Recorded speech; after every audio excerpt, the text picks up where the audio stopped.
오늘 시편 46편은요, 이 시편의 표제에 고라자손의 시라고 기록되어 있습니다만 시편 46편이 정확하게 누가 지었는지는 알려져 있지 않습니다. 그러나 이 시처럼 하나님을 향한 전적인 믿음을 노래한 그런 시는 그리 많지 않습니다. 오늘 시편은 무섭게 소용돌이치는 자연의 변화와 격변하는 세상의 정세 속에서 피난처이신 하나님을 의지하며 그분이 이루실 평화를 기대하고 있는 것입니다. 누구든지 하나님을 마음으로 인정하는 것은 쉬운 일이죠. 그러나 내가 믿고 의지하고 인정하는 하나님을 내 입술로 사람들 앞에서 고백하는 것은 한 차원 다른 일입니다. 세계의 중요한 일들이 일어날 때마다 뉴스를 통해서 그 일들의 뒤에서 역사하시는 하나님을 마음으로 인정하는 것은 쉽지만, 그러나 많은 사람들 앞에서 그 일들을 통해서 일하시는 하나님을 말했다가는 난리가 나는 것이죠. 저 같은 개척교회 목사에 아무리 말해도 누구 한 사람 귀 기울여 주지 않지만, 그러나 영향력 있는 목사님이나 또 교수님들이 한마디 그 신앙의 말을 하면은요, 그냥 벌떼처럼 달려들어서 그냥 흠집을 내려 하는 것이 세상인 것이죠. 그런 세상 가운데 오늘 이 시편의 고백은 참으로 놀라운 고백이 아닐 수 없는 것입니다. 먼저 오늘의 1절에서 3절까지는 자연의 격변 가운데 우리의 피난처가 되어주시는 하나님을 고백하고 있습니다. 1절을 보시면요, 하나님은 우리의 피난처가 되시고 우리의 힘이 되시고 우리가 환난을 만났을 때 우리의 큰 도움이 되신다라고 고백합니다. 그리고 구체적으로 어떤 일들 가운데 우리 하나님을 고백하는가, 2절에 보시면 땅이 변하고 산이 흔들려 바다 가운데 빠지는 일, 즉 큰 지진이나 화산 폭발이 있다 해도 그로 인해 우리의 생명을 위협하고 우리의 삶의 터전을 잃어버리고 사랑하는 가족들과 이별하는 그런 일들이 있다 해도 그때도 여전히 우리 하나님이 우리의 피난처가 되시고 우리의 힘이 되시고 환난 중에 우리의 큰 도움이 되신다라고 고백하는 것입니다. 3절에 보시면요, 바닷물이 솟구치고 뛰놀든지 넘치고 산이 흔들려도 우리는 두려워하지 않는다라고 고백하고 있죠. 일본의 3.11 쓰나미처럼 바닷물이 그냥 솟구치는 것 같은 쓰나미를 겪어서 수만 명의 사람들이 희생이 된다 해도, 그래서 사랑하는 사람들을 잃어버리고 온 세상이 무너지는 것 같은, 온 세상이 천길 물속에 빠져드는 것 같은 그런 아픔을 경험한다 해도 그래도 우리는 두려워하지 않는다라고 고백하는 것입니다. 왜 두려워하지 않는 것입니까? 우리 하나님이 나의 피난처가 되기 때문입니다. 우리 하나님이 나의 힘이 되시기 때문입니다. 우리 하나님이 환난 중에 만날 큰 도움이 되시기 때문인 것이죠.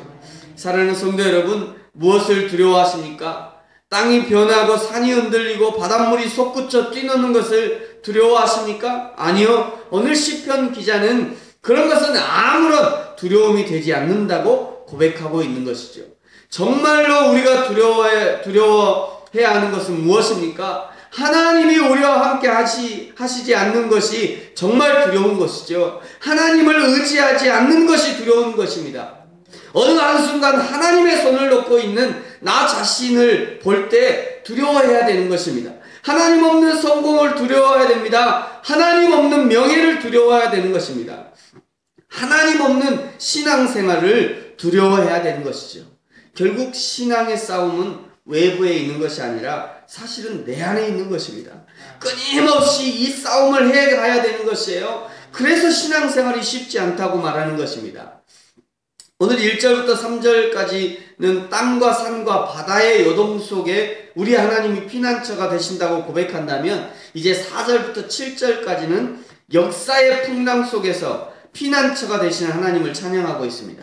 4절에 보시면 여호와의 성 하나님의 성소에는 생명수의 시내가 흐르고 기쁨이 흘러넘칩니다. 5절에 보시면 하나님은 그 기쁨의 성에 계시고 하나님이 계시는 그 성은 흔들리지 않으며 새벽이 지나면 찬란한 태양이 떠오르는 것처럼 여전히 우리 하나님이 우리의 도우심이 되신다. 그 새벽부터 우리 하나님이 임하셔서 우리의 도움이 되신다라고 고백하고 있습니다.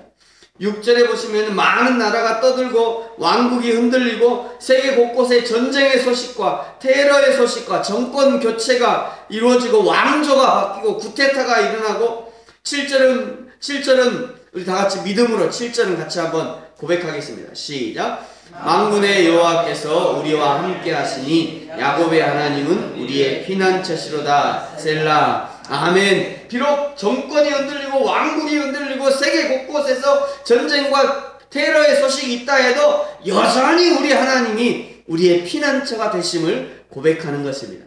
그러니 우리 하나님을 인정할 수밖에 없는 것이죠. 8절을 보시면요, 와서 여호와의 행적을 볼지어다 라고 고백하고 있습니다.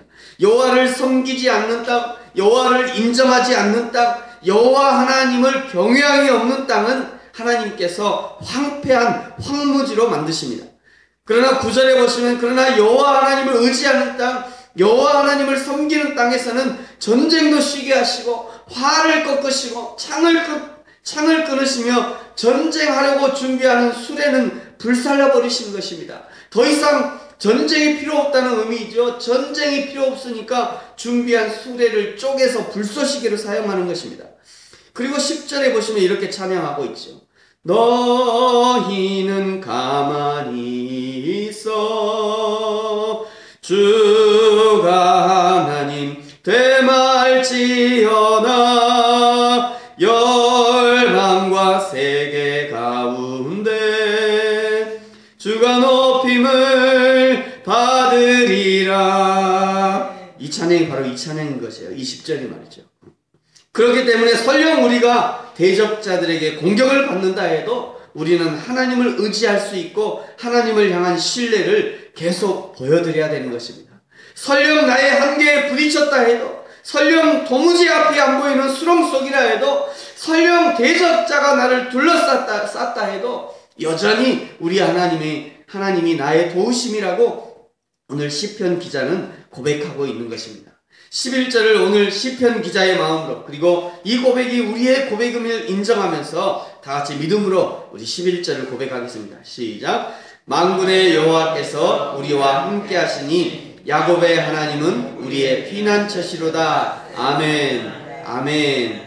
야곱의 하나님 우리의 피난처시로다. 셀라. 아멘. 말씀을 마치겠습니다. 우리가 겪었고 앞으로 겪게 될 어떤 자연 환경과 역사의 풍랑 속에서도 여호와 하나님만이 우리의 참 피난처가 되심을 날마다 믿음으로 고백하는 저와 여러분이 되어지기를 예수님의 이름으로 축복합니다. 기도하겠습니다.